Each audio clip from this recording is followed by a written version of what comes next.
The flip side is it's scary. If you purchase and then the market rips. Yeah. Dude, you're laughing. Like, that's a huge reward. Yeah. You know, versus a huge high five, high risk, high reward, right? High five. High five. High five. So Right? it could go either way, man. High five.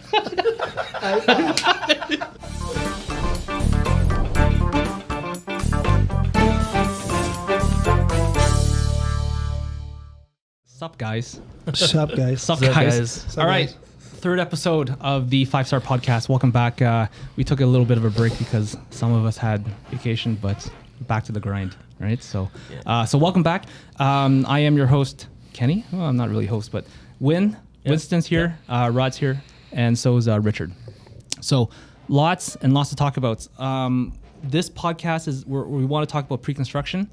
Lots of news about Precon and lots of negative light being shed on it. So we want to talk about that, but we also want to talk about the pros as well.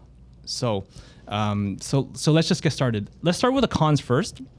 There was a big media I saw it on Global News that there was a buyer that purchased a Preconstruction detached in Brampton, and they purchased for $1.9 million back at the market peak. Mm-hmm. Right? So March 2022. And they closed this year, but apparently the comparables are $500,000 lower than what they paid for, right?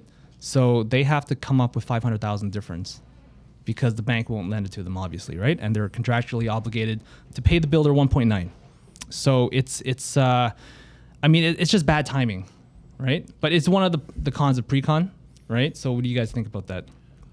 It's just a unfortunate turn of events, really. Like no one can really kind of predict the downturn or what the lending rates are going to be, or how the inflation.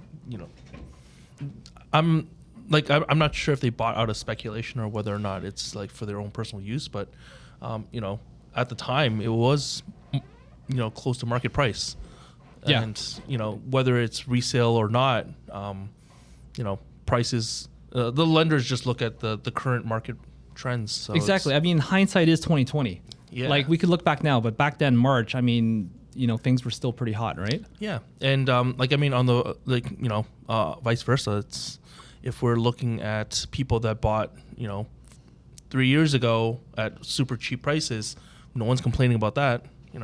Yeah. So if the buyers made a profit, they're not going to share it with the builder. They make $500,000. They're not going to give a portion of that back to the builder. So contractually, they bought at a really low price compared to market conditions. But this is just kind of like one of those unfortunate events, really. It's very unfortunate because something like this happened in 2017 as well. So we're getting a repeat of that, but a lot of people are saying, it's fine. It's their forever home, whatever, it's fine. But at the same time, it's hard for them to close if the difference is $500,000. Yeah, so this is across the board, right? So we've seen appraisals go south, and that's the problem.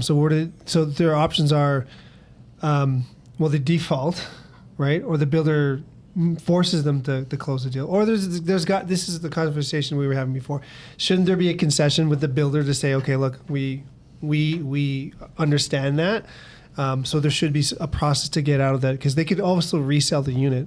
Right, the builder can take it back and resell the unit, so they don't necessarily have to default on it. But don't you think there's some responsibility on the builder's part to make concessions so that these buyers don't lose their purchase? Right. Well, personally, I've heard that a lot of times with these cases, the lawyers and the buyer lawyer and the actual developers lawyers, they do talk to each other. They do to try to work out like a medium make price, some concessions, like a plan. Yeah, can help them out. Yeah. Because $500,000 is a huge. That's a big gap. That's a big gap. Most people don't have that lying around. Well, I've seen people walk away from $100,000 difference when they have to pay more, but $500,000, that's a massive shortfall, right? The thing is whether or not the even for the builders too, right? Like, obviously they have a lot more money and access to finances, but let's say they sold it at 1.9. Like, who knows how much they spent to build the place? Obviously when they purchase the land, they have their costs. Sever the land. There's development charges and whatnot that they had to pay. I'm not defending the builders, but they were selling based off of a certain market, number. Yeah, the market back in, was it 2017? No, no, this is just last year. This was last year. Oh, No, but March they bought the land 2022. probably. It did happen again. Or it did happen before in 2017. Yeah, okay. Well, there was a huge shift in the last year, so yeah, of course. Everyone lost their shirt. Like, Yeah. we see a lot of builders pull projects. Yeah. Like right now, they're not even. Some of them are just like kind of skeptical to even push a new project out.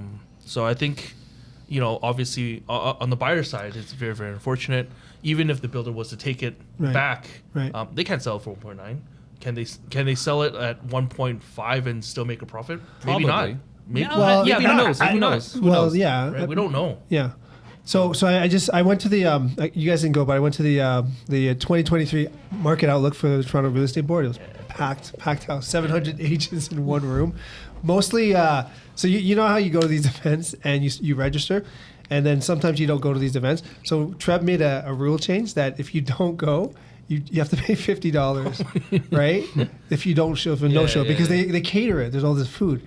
So 700 people showed up, and I was talking to people at my table. I'm like, yeah, you came because the $50 fine, right? Like, yeah, I'm not paying that. So if you registered and didn't show, you have to pay $50. Well, yeah, you have to pay $50. You're gonna get a bill, right?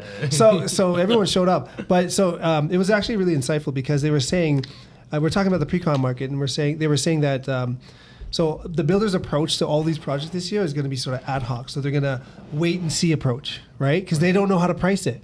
Everybody's a little confused about what to do, right? Because they obviously want the 2021 highs for pre-construction pricing, but they're in the 2023 reality. So the suggestion was that they're just going to do kind of like what that project that we're going to be pushing earlier this next week. But they're going to be kind of doing pricing the last minute. They're really going to be adjusting it the day before launch, kind of a thing, and then see where the market is, right? And I guess that's the safest way because they don't want to do exactly what Kenny was saying with that story. Price it too high, then years later, if it crashes, appraisal goes down, can't afford, lots of defaults, right? Well, defaulting for the builders, I mean, it's even worse. It's really bad. I mean, not only do you lose a deposit, the builder could sue you, right, for the difference. Yeah. So either way, you're on the hook for the deposit plus $500,000, right? So I mean, it's best to close. There's no other way around it. I mean, I have heard some stories of the lawyer representing the buyer approached the builder and tried to negotiate something, but it's you're not getting off the hook. No. Like, Right. you signed a contract. A contract Everyone is a agreed- contract. Yeah, everyone agreed to that price. Yeah. Same thing in resale, right? Like if you default on the last day, and then they sell for whatever, $200,000 less than the price that you agreed, you're on the hook, right? You're gonna get sued. Yeah. Yeah, but the point is though the buyer as well as the builder should be making some concessions to work through this because no one wants to see a default at the end of the day. It's not good for anybody, right? That's do what you interesting can, topic, right, to get the actual difference. I mean, if it's private money, if it's family money, if it's whatever gifted money, right? Because you're basically at risk of losing your deposit, right? Especially a $1.9 million home. I imagine the deposit must be at least 20%, 30, 40,000, Yeah. $340,000, right? Yeah. So you're out a lot of money if that's the case. All right. Yeah, it's unfortunate. But the other thing too is, I mean, I've seen people do this when the appraisal is low. They ask for another appraisal and another appraisal until they try to work their way up to a number that's reasonable. Because you can challenge the appraisal, right? You can, or the bank you can, right? Of course, the seller, the buyer has to pay again for the appraisal, and that gets expensive. But you can try to fight it, right, as much as you can. Sorry. Yeah. So that could sometimes work if the price difference is within reason, but $500,000 difference is No, I know. it's gonna be hard to find a appraiser. You that can't can get do it. that, Yeah, right? it's probably not likely. Yeah, the builder's going to have to make some concessions to really help out the buyer to close. Or maybe the buyer will say, the builder will say, okay, instead of 500,000, we'll split the difference. Kind of. Yeah, I don't know. I have no idea how they negotiate that, but I don't know. there are a lot of cases where they have pulled back, Right. on their sale price or Right. the agreed upon price, right? Because they don't want them to default either, and they want to sell the right? unit. They want to sell the unit. Yeah. They want to close. Yeah. I've heard of stories where that original buyer, instead of buying that home, the builder will allow them to downgrade to like a semi, for example. Oh, right. yeah, that yeah. could Yeah, that yeah. could happen. That I've could be heard a of solution, right. Yeah. So That's if inventory is available, right? if inventory is available, like it's And then they just resell the original unit, yeah. Lower recoup the price. cost of whatever Yeah. they can. Yeah, Okay, yeah. I got you. Yeah, Yeah. but again, I don't know how often that happens, Yeah, but yeah. I've heard of That's a some good cases win-win like that. though, if that's the case. Yeah, exactly. Yeah, that'd be a best case scenario. Yeah, That's me, for right? sure. But then again, does the buyer want to downgrade and get a Do they have a choice, though? Well, no, Yeah, that's what I'm exactly. saying. Do they have a choice? No, Yeah. they may not. It's either that or being homeless. So No, not an option. Not an option. Or it'd be out a lot of money. Yeah. that's worse than being homeless. Actually, being in debt, yeah, it's no, it's much worse, right? But this is I'd say this is the biggest con of buying a pre-con, just because the time frame for the pre-construction is so long, usually a year and a half, 2 years. The market could shift at any time, Yeah. so you're kind of stuck, right? So Well, this it would be- depends on the type of pre-con you're buying, right? I mean, if you're buying low rise, I mean, generally that turns around in about Yes. a year and a half, 2 years. But if you're buying a high rise, that generally takes about 4 to 5 Correct. years for it to be complete. Correct. So it could be a great way for some investors to really park their money for any kind of long-term investment, right? If especially a lot of generational like wealth, people are buying a lot of these pre-construction for generational wealth, right? So they're buying it for their kids or buying it for their their daughter, whatever the daughters, right, for their future, because in the future it's gonna be really hard for them to come up with a down payment Right. on a new property because Right. the rising prices of Toronto is going up significantly. So therefore, them buying these properties helps them out with the equity in the future. If they want to sell it in the future and they want to use it to buy a different property, it becomes It's true. advantageous For these. high rise, a lot could change in 4 or 5 years, right? Correct. So, Oh, so I would say there's high risk and there's also high reward, right? So, but let's just go through the list of the cons first. We have a few here. So the first one we mentioned with the market shift, I think that's the worst case scenario for any buyer.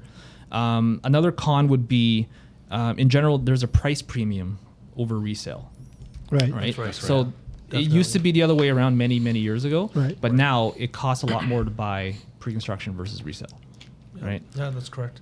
It's kind of like a price lock almost. Yeah. Like you're buying it at a premium right now, but it doesn't. The price that you agree on today, it doesn't. It's locked in for the next 3, 4, 5 years whenever it's finished. Yeah. So market conditions could change. It could be higher, could be lower, but you're kind of taking a gamble just based off of the location, and you have to look at it as a really long-term investment because it's not something you want to like flip a year or two from now anyways. Yeah. You're looking at 5 years plus, you want to hold on to it another 3, 4, 5 years. Yeah. No, I understand why the it's outlook. priced that way. Yeah. Yeah, I was just going to ask, any insights why the big change from the past, it being a bit lower in price versus today being, way more forecasted 3 or 4 years out? Like, do you guys have insights on why the prices have changed so drastically? Yeah, so a builder will price it on the perceived future value of the condo. They never really price it. They do price it towards today's market, but they're selling it because they know it's going to take 3-4 years, and in that time, they know the costs are going to go up for everything, right? Material, labor, everything. So they're selling it at a perceived future value down the road, right? But like I said, when I was at the conference, the real estate board conference, they're going to be doing more of a sort of sit back and wait and see how we strategize the pricing so that we're not out of pocket and ultimately the builders don't have to default, right? So they're really going to be doing it last minute based on the interest rates as well, right? But I think they're pricing it more reasonably right now, even though it's a few years out. And they have to do that, right? Because buyers... So they were saying also that this is going to be the year where there's going to be an influx of projects left, right, and center. There's going to be so many projects. And so everyone's going to be funneling at the same time and launching around the same time. So if you have this much choice, where's the buyer going to go? Here, right? There's going to be the projects that are premium price that, doesn't matter what the market's saying. This is the location, the price is a premium, and they're going to reflect that, right? But some of the other products that are very similar in price range, they're going to compete on that, right? There's going to be so much choice for the buyers. There's so many choices. So they have to be competitive with the pricing. So I see the pricing for that sort of market going down with the pre-construction prices with the builders. But to answer Richard's question of why that shifted, like I've been in the real estate business for 14, 15 years, right? Precon has always been higher than resale. So I think it's the last decade or so, we've had such high appreciation. It just makes sense for the builders to price it that way. More demand. I've always been told that the cost of acquisition of land, of supplies, such as like wood, like finishes to help finish the actual property, it's gone up significantly. Yeah. So because of that, the pricing has had to adjust because of the acquisition cost, right? Of actually developing and building. Yeah, you're and right. Never mind labor too. Like right now, I think the biggest cost outside of just the materials is really the labor shortage, skilled laborers, because like I have a couple clients that are they're kind of in the building sphere, and they're like, you want to try to get a guy from this union to work on this. If they got like 5 jobs lined up and you want it done today, you got to pay that extra premium. Yeah. Right. Otherwise, you're going to delay yourself. You're going to delay your own project. Yeah. There's just not enough skilled guys. Like you got window union, you got drywall union, electrical contracting all unions, these all these different unions, heard, and you're just kind of like, do I pay extra for this guy today, or do I pay extra for that guy tomorrow? From a builder's perspective, that's kind of what those big costs are really. Yeah, which also leads me to my next point. One of the other cons of Precon is that the builders' prices are pretty much set in stone. You can't negotiate, prices just because it is what it is, and you gotta take it or leave it, kind of thing, right? So that's another thing. Resale, at least you can negotiate the prices. If someone's desperate, they could let it go for a good price. But the builders have deep pockets, right? So. Well, usually they give you like incentives. True. Right? They give you the core incentives, like here's $10,000 on decorations or renovations. Yeah. So they'll kind of give you like a little bit of a credit. Maybe they'll upgrade your floors from laminate to whatever. Those are traditional free appliances. Yeah. Yeah, but Kenny's right. I mean, in our careers, have you ever seen the builder reduce their price for any of your clients? No. Never, right? Never. They've never really gone down in price? No, I have. You have? I have. For what reason? Well, for the same reason that we just talked about earlier, with the appraisal being a bigger gap. And the lawyers were able to negotiate a lesser price for them to close that gap. Right. No, but that's further down the line after the signing, right? We're talking about like when the price comes out and the builder's here's a price list, right? And within your 10-day cooling off period, have you been able to come back and say, hey, well, could we get $20,000 off the list, right? Just because no, I haven't seen that. Because I don't want to pay that. No. Well, inventory units, you could probably negotiate, I guess, like Winston said, credits. Yeah, different credits. But they don't want to touch the price. Right. They don't want to, because if they touch the price, they don't want to piss off the previous buyers, Exactly. Yeah. If they start touching the price and word gets out, everyone will want to do it. Yeah. Because why would, if someone bought an upstairs $20,000 cheaper than one floor down, everyone's going to get pissed. And their entire pricing structure is going to just get entirely messed up. Plus the financing too. They got to present all these numbers to the bank, right? Absolutely. The lender. Yeah. If you start lowering the price, they're not going to like it. Absolutely. Yeah. Well, so actually that kind of leads to a lot of bigger question, because if the pricing is too low, or let's say the cost of everything has gone up significantly, and the builders have sold you the units like 3 or 4 years ago, and now they have to cancel because the actual numbers don't make sense to them anymore. Or so they increase the price on you for like development charges and whatever. Like those are costs that they would pass on to us, but we can't negotiate with them. So it's kind of a one-way street. It is a one-way street, and I'm glad you brought up the cancellation because it's been happening again. The most recent one was Union Margot in Markham. That was a big one. That was very surprising. Was a pretty big subdivision. That is it's a condo by Markham Road and across from Mount Joy Station. But the surprising part was the builder is actually Aspen Ridge. They're a huge builder. They got deep pockets. And they canceled. Yeah. So these buyers purchased in 2019.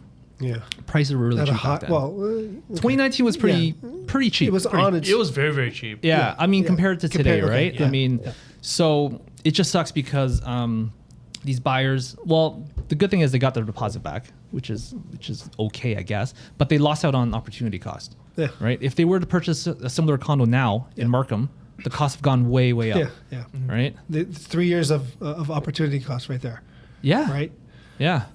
Yeah. So I mean, it sucks, but that's the other thing too. Like before, people used to say, "Oh yeah, just buy through a big builder, nothing will happen." Yeah. Well, Or small builders stay away from small yeah, builders. but Then now you have we're a- getting Yeah, builders like yeah. Aspen Ridge. Yeah, it's scary. Right? It's scary. Yeah, So I don't know Yeah. their reason for it. They may have a legit reason. I don't know. I'm not like saying anything against them, but this could hurt their reputation and the pre-construction market in general. I think. Yeah. Right. So Well, it's a disappointment for everybody, for the buyers, for the builders too. I mean, they legitimately don't really want to lose an opportunity to build a project and build it and add it to their portfolio, right? Their intentions were probably there, but who something, knows? something But happened. something- we I don't mean, know. Yeah. you know, think about what happened between 2019 and now, right? Like we had COVID, right, and supply chain issues that we witnessed, Yeah. right. So therefore, wood's gone up in price, labor's gone up in price, right? Everything's gone up in price, but yet they sold these units in 2019 Yep. at a certain dollar, right? Yeah. So now those dollars don't even break even for them, or maybe the profit's not even there. It's for them to true, continue but I with the mean, project. Yeah. it is a two-way street. Like as we said before, a contract's a contract. But again, these contracts protect the builders. That's the thing. They have Like, the right to cancel they- any time. We don't. Yeah, as these a contracts buyer. are airtight for the builders, Yeah. right? Yeah. So whatever reason they had, we don't know. Yeah, but they're also in their legal right to cancel the contract. Well, which that's is what the contract which is says. the problem. Well, I mean, if Yeah. they can't build the product, what Right. what can you do? If, True. from the buyer's perspective, it's just getting financing and buying and getting Yeah. the keys. Yeah. They actually got to build this thing, Yeah. structure, go through all the logistics, deal with the city. So a whole bunch of stuff on behind the scenes too, right? Yeah. Yeah. So I mean, this situation is not as bad as buying and then owing $500,000, but you still get your deposit back. Yeah. But it's just if a purchaser, like a first-time buyer, purchased this 4 years ago on the floor plan and it's all they could afford, and then 4 years later, oh no, where do I live now? It completely sucks. With zero plans to No, yeah, and then now they have to go back to the market and they probably have to everything's go so much higher. resale at this point. I mean, Yeah. So I guess any buyer for Precon just has to keep this in mind because it could happen. it could happen to any project, really. Yeah, any project.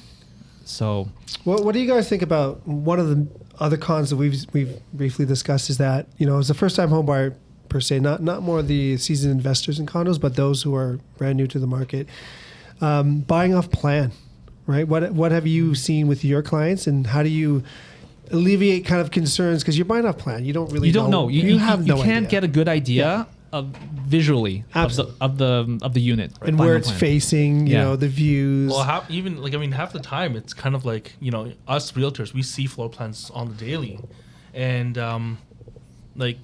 for most of these guys, it's their first time. It's their ever. first time, right. They're looking at these Yeah. lines on a piece of paper and well, how does this look? No, Yeah. they can't visualize it Right. at all. But Right. sometimes I'll see a floor plan and then I go actual person. I'm like, oh, this is actually bigger than I thought. It's Yeah.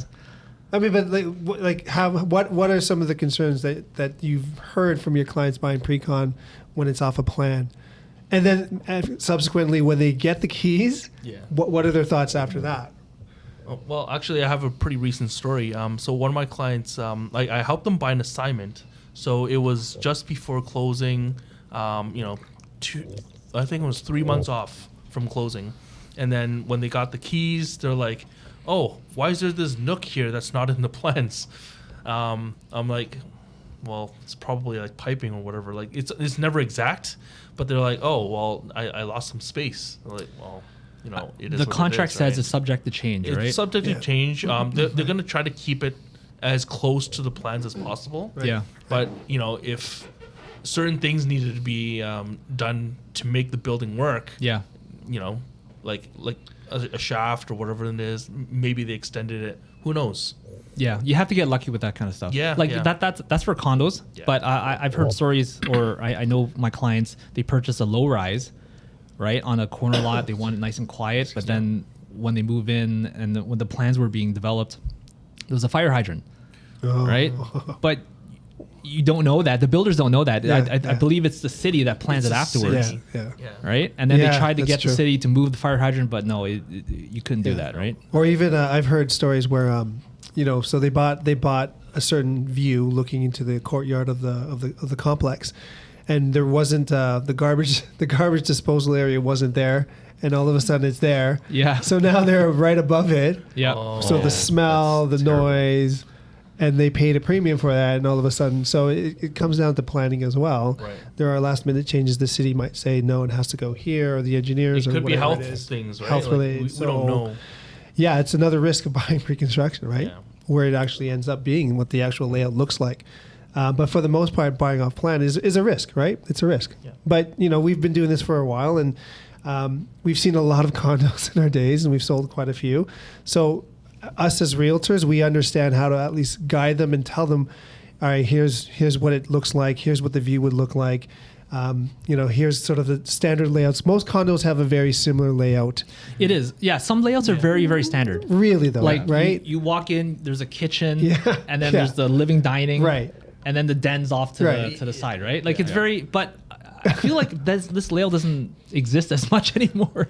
Like cookie It cutter, does. those- It's those- the getting ones- smaller and smaller. they're but getting it's still, creative. He's right. They're very getting creative. smaller, Smaller and and smaller. smaller. That's Yeah. the problem. But it still works. It's It still still efficient works. in terms of space. But when you're buying floor it- plans, you're like, it's what time. does this look like? Yeah, Yeah. it's Yeah. But if that's what you can afford, and that's what builders are getting smaller and smaller and smaller with their layouts, right? Yeah. And the I price mean, per they're square foot's smaller, going up. but they're trying to keep the price of still affordable, right? Like, Yeah. even though your $500,000 used to get you a 1+ den, $500,000 might get you a bachelor today. Yeah. But Exactly. it's still $500,000. Yep. So Yep. at the end of the day, it's like if that's all you can afford, then It's true. It's true. What can you do? So what about a lot of investors, the seasoned investors who buy pre-construction, have you seen the activity slow down now? Because you remember we would have clients and they would buy it just to flip, right? They buy it, flip it before closing, so they'd sign it, make their 60 to 100K, Right. move on to the next. So with the market conditions of what they are now, do you see that more? Do you see that happening more, or do you see that Less. sort of less? Actually, I see that a lot much less, less. in terms of the Much flipping. less. In fact, the assignments don't even make sense anymore.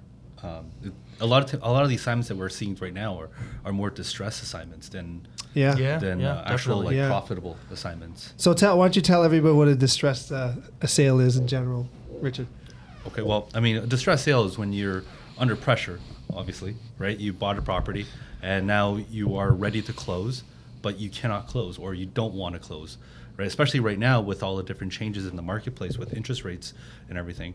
People may not be able to afford the extra mortgage, or they cannot even get approved for the extra mortgage on closing. So therefore, instead of actually trying to try to close or try to figure out a solution there, they try to sign it below market value, below what they actually bought it for, so that they can move on from the project. So selling at a loss just to get get- back yeah. like their deposit or recap whatever Yeah. deposit they can. Otherwise, they're going to lose it all. Yeah. Right. So it's a big difference, right? I do see that now. Yeah, I see it. Yeah, pretty I often. honestly there's one project on at King and Dufferin that I was looking at, and XO, right? XO, right? And they bought, a lot of people bought it for like $550. This is going back to like 2016, 2017, I believe it was for sale, and it was like 550-ish, right? Now they're selling for 500. Wow. Right? It's like Wow, yeah. wow, like 4 years later, or sorry, yeah, 4 or 5 years later, it's still like it's below market or below their Yeah. price. Yeah. It's a great price, but people can't close on it right now. So they're just trying to get their deposit back at the end of the day, right? Well, at the end of the day, cut their it's just- losses. Just don't wanna get burned. even Yeah. make a small loss just Yeah. to move on to Yeah. recover whatever they have on deposit right now. Yeah, I think so. Just because you can get a GIC for 5% now, and that's safe. It's. So I mean, this is just not real estate. This is just the stocks in general. I mean, people are retreating from that and just putting it to safer investments, right? Yeah. So, but yeah, no, that's another one. I think the last con I want to talk about is there are extra closing costs, right, for Precon. Right. For example, the first purchaser has to pay for Tarion. I think that's what, $1 or $2 grand, something like that. I forgot the exact number. Yeah, I think it depends. Yeah. But and then there's also utility setup fees, right, for gas and whatnot. A couple $100. Yeah. It's a couple $100. Lights, It could be- street lights, and There could be driveway paving fees, like Yeah. miscellaneous stuff like that. And also the biggest one would be development fees, Right. right? This is what the city charges the builder, and then the builder passes down to the buyers now. Right. Yeah.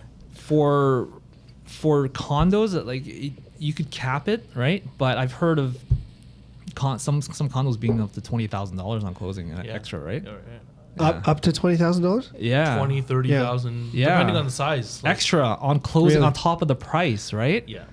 Well, so I mean, but this is why the 10-day cooling off period is very essential to do with a lawyer to review it, and then request that if it's not capped, the lawyer will request that it should be capped at a certain number. Right. Right. So when we were selling Precon 10 years ago, we usually saw a $2,500 to $5,000 cap. Right. Yeah. So now could be 20.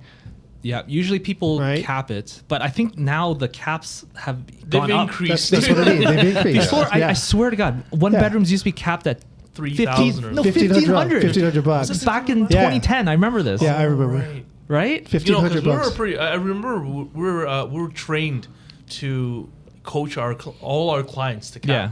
And that was our value. Yeah, at the yeah. time. They told us Exactly. to make sure Yeah. that we request a Yeah. cap for Yeah. our clients Yes. on their behalf. Yeah. Because a lot of a lot of agents didn't even know at that time, like Yeah. capping. They're Yeah. like, "Oh, you can cap, right?" Yeah. Yeah. But Yeah, now that's the what they- builders, they're like, "Oh, we cap it at, $12,000 for one bedroom." We're like, "Well, wow, thanks, Thanks, man. Right? Oh, I appreciate your cap." Yeah, yeah. But again, this is something. Yeah, Definitely sorry, from the go ahead. consumer perspective, for sure, it looks like, oh my God, they're just kind of gouging us, right? For like more money, right? For the builders to make more profit. or Well, they whatever. earn nothing. But Like, I mean, they really, earn at the end of nothing. the day, is that like the development fees are there it's because of intensification. You're building a high-rise condo. You're going to have thousands of new residents in that one land. So they have to improve the infrastructure, right? Of water, pipes, et cetera, right? Everything that you need Yeah, to have build residents. roads, parks, schools. Correct. So, that's all kind of like the extra development fees are all kind of going towards those, those amenities or those services that you need, to It's Yeah. all, to it's say, all hey, this is sanctioned by the functional. city. They're Yeah, like, it's if the you city wanna- that charges Yeah, it. if you want to build this, we want this. Yeah. If you're taking out a plaza, we want this. Yeah. It It makes taking out sense, parking, we want this. But right? purchasers have to realize that there are these closing costs extra for pre. Yeah, like this is something that they need to be aware of. Yeah. When they're jumping into a contract like this, for sure. Yeah. Yeah. I agree. Yeah, but that's the problem, right? So the city's trying to give incentives for builders to make more affordable housing and all that, right? So the problem is, the fees go up for construction permits and the construction costs, but ultimately, like Kenny was saying, that it's the buyer who's going to absorb to that, pay. Yeah, right? that has to Do you pay. think the builder's going to absorb that? No. 100% not. No, right? no, It's the homeowner, it's the buyer, right? So ultimately, it's the the city buyer. saying one thing that they they promote this. Yeah. But then on the other hand, they're like, let's increase development charges Yeah, because go we're ahead. poor. Go ahead. But guess who's gonna? You know Yeah. what? Yeah. Yeah. So the ultimately the buyer is the one who suffers in the end or has to absorb that, right? Yeah, but I mean, this is just the way it is. I mean, okay, so that leads into my next point. Let's talk about the pros then. Okay, you get a shiny new house, Brand new. brand new, Absolutely. never lived in. Brand new, yep. You know how like sometimes you have clients when you walk through a resale and they're like, oh, I don't like these walls, I don't like this color, like it's just cosmetic stuff. Yeah. But there's a certain feeling of like picking out everything, like your colors, your finishes. It's like buying a new car, right? It's like buying a new car. It really It's like is. that, You're yeah. like, hey, So- I want this option. I want this option. Yeah. I want tinted windows. Yeah. All that, right? So Yeah. So that's definitely a perk, but unfortunately that comes with a premium, right? it does. Yeah. So Yeah, let- you also get the benefit of the full Tarion warranty, right? yes, The structural for 7 years, the builder defects 1 and 2 years. Yeah. But a lot of people just like that new look, like that new car smell. Who doesn't that like it, new right? house smell. Yeah, yeah. They love it. It's all brand. No one's ever cooked in my kitchen Yeah, before. right? No one's ever used my toilet.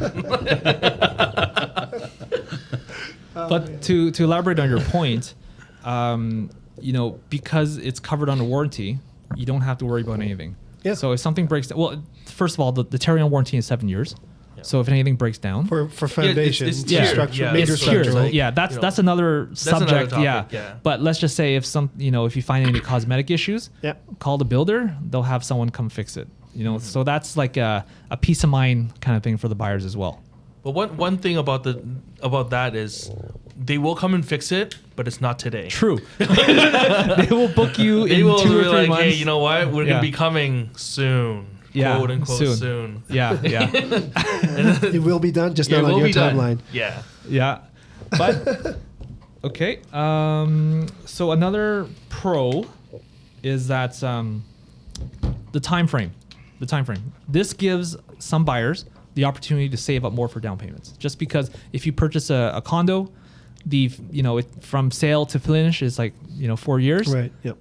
The deposit structure is very attractive. They put 5%, 5 and 5, so it's 15%, and then they pay the rest on closing, which is in 4 years. So it gives buyers lots of opportunity to save.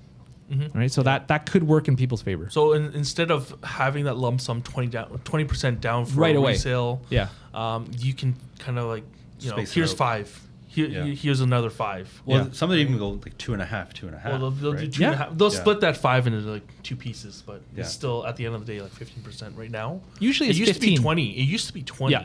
A couple of years back, it was 20%, and then on top of that, Another 5. 5. So 25 total. But Yeah. now it's usually 20 total. Now it's like 15, and then plus 5 on closing right now. I think it's because the prices are quite a bit higher too. Yeah. I think so. Yeah, but again, and so we have to caution that because the other side of that story is in 3 to 5 years, do you still have a job? Has the market gone up, gone down? Can you still get the mortgage now that you really need it, right? What life circumstances and situations have changed that you can still close on this particular property, right? And I get it too. I mean, if you can't close, then there's the assignment. There's other ways to get rid of it and sort of make a quick buck and move on to the next one. But it is a risk, right? So you're perceiving everything to go as planned, and the future value is going to exponentially increase. But again, does the market take a turn? Can you get the appraisal value? Are you out $500,000? Yeah. So It's scary. The flip side is It's scary. if you purchase and then the market rips. Yeah. Dude, making you're a laughing huge like equity. that's a Well, huge reward. Yeah. Versus a huge high five, high high risk, high reward, right? high five. High five. High five. So Right? it could go either way, man. High five. The other, okay, let's talk about another another pro. The benefit of purchasing pre-construction. There are no bidding wars. Yes. No bidding wars. You're not competing against 10, 20 other guys. You pay the price that's listed, but if the builder sells it to you, then that's it. You don't have to worry about overpaying or It's whatever you get what you get, right? Yeah, you get what you get. This is Everyone this is the pays. price. Usually, everyone pays. If you have the opportunity to buy the unit that you want, you get a certain amount of time. Do you want it or not? That's it. It's Yeah. between you and the builder. Yeah, that's it. And But in a heated market, let's just say in 2022, like going back to that article where those buyers paid 1.9 for that detached, right? yeah, There were bidding wars everywhere. Every house had a bidding war. everything had a It's bid war. very Yeah. frustrating. I wouldn't be surprised if they tried to purchase a resale and they got outbid many times, I wouldn't be surprised. and they just walked Yeah. to a builder. Oh, okay, this house is 1.9, it's brand new. Sure, I'll buy it. I think the only thing about Precon is like, sure, if you're like at that moment, if you're lucky enough to get an allocation, if you're lucky enough to get the opportunity Sure. to buy that property, Sure. great. It's perfect. But that was also the hard part. Like there's a lot of competition at that point as well. Yeah, a lot of lineups. you Yeah, know. people were lining up outside. I remember hearing stories of people were like lining up overnight for a subdivision, or like condos. Yeah, like, Kenny and I have done that. I've done that. Yeah, we woke up at 4 a.m. 4 a.m. in the cold, Yeah. negative 20 in the degrees. winter time, Yeah, yeah, yeah. stood out. Yeah, we got it though. Yeah, we got did, it. but, We got it. Yeah. No, we stood out for a couple of hours. But you could say that this process, lining up or whatever, it's more transparent. It is. Right? Yeah. Then a bidding war that's blind. Yeah, you don't Yeah. know. You don't know what other people are paying for. But if you're willing to put in some work, you know, and you see other buyers in line with you, and here, the builder, here's this price, right? So Yeah. I think that could attract, you know, certain buyers too, Yeah. right? Yeah. Any other pros that you guys could think of purchasing Precon? I mean, mostly people, I mean, again, they buy for generational wealth, right? For like their kids and everything else. And the timeline is very appealing for a lot of people, especially first-time buyers, right? They can really buy into a project, you know, put the, you know, 10% down and then 5% in a year and a half from now. And then, you know, in closing, they put the additional 5% down for, you know, the property. So definitely there's the biggest advantages for a lot of buyers who are looking at pre-construction. True. You know, Buying for kids. Exactly. Yeah. Yeah, we have a lot of clients that do buy for, you know, their family, their kids, or even for future retirement, right? Yeah. That's definitely something that those are some of the motivations for buying a Precon, because they don't want to buy something now, deal with a tenant for 4 years. They could potentially, like, you know, screw you, and Yeah. you know, they just don't want that. They just want something like, hey, you Hands know what? off. You know, my kid's gonna go to university in 4 years Yeah. or 5 years or whatever, and then they start looking now when Yeah. they're like in like grade 9. That's a good point. Yeah, yeah. Yeah. Okay. No, looks like we covered a lot of great topics today. So thank you guys. So let's just end it on that. Cool. Okay. Thank you guys. Thank Awesome. you. Bye bye. Cut that. High Oh, five. man, sorry.